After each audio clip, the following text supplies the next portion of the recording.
Great game. More of your phone calls. Let's talk to Sabah from North Carolina. Sabah, put them up.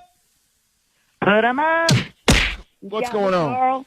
How are you doing? Oh, I was going to talk about the Florida State thing, but I've pivoted. I'm going to talk about MVP race in the NFL. I am sick and tired of people trying to tell me that Brock Purdy shouldn't be the leading candidate because they say, well, it should be McCaffrey. Without McCaffrey and Deebo Samuel and Trent Williams, look what he did on those 3 losses, one of them when his kicker couldn't make a kick. They could have won the game at that time. And I was thinking, well, that doesn't make any sense. He leads the league in passing yards. He leads the league in touchdowns. He's got 7 interceptions, which is top like 79th, and he leads the league in QPR. Then people say, well, Dak Prescott should be the one to go. Well, it's funny. When he played Dak Prescott, it wasn't even close. Beat him badly. Then they go, well, it should be Tyreek Hill because without Tyreek Hill, Miami can't do anything. Well, that's funny. Tyreek Hill missed the game last week against the very good defense, Jets, and Miami scored 30 points. Maybe Waddle should be the MVP. Anybody but Purdy, I guess.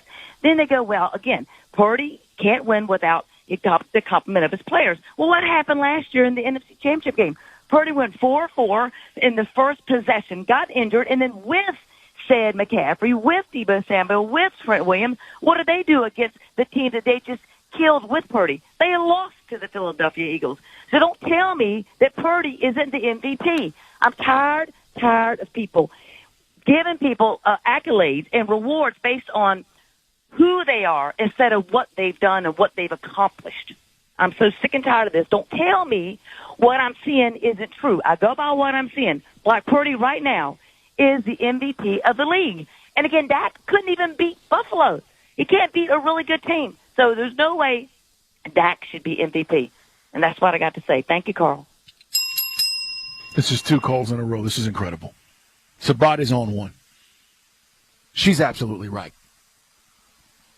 In October, I tweeted out, it's Twitter, it's not X to me, that Brock Purdy was the best quarterback in the league. And if you would have seen the vitriol I received in October for telling you that Brock Purdy was the best quarterback in the league, people, you would have thought they were going to bring out the pitchforks for me.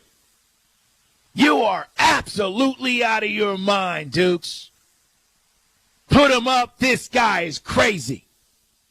What you saying now? Sabah is right.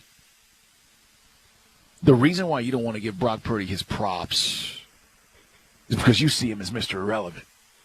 I see him as one hell of a quarterback who's making all the right decisions, delivering the ball where it needs to go. And Sabah's point about with and without him, with him what they do to the Eagles, without him in the NFC Championship game, with all those guys still on the field, what didn't they do? It's brilliant. She's absolutely right about it.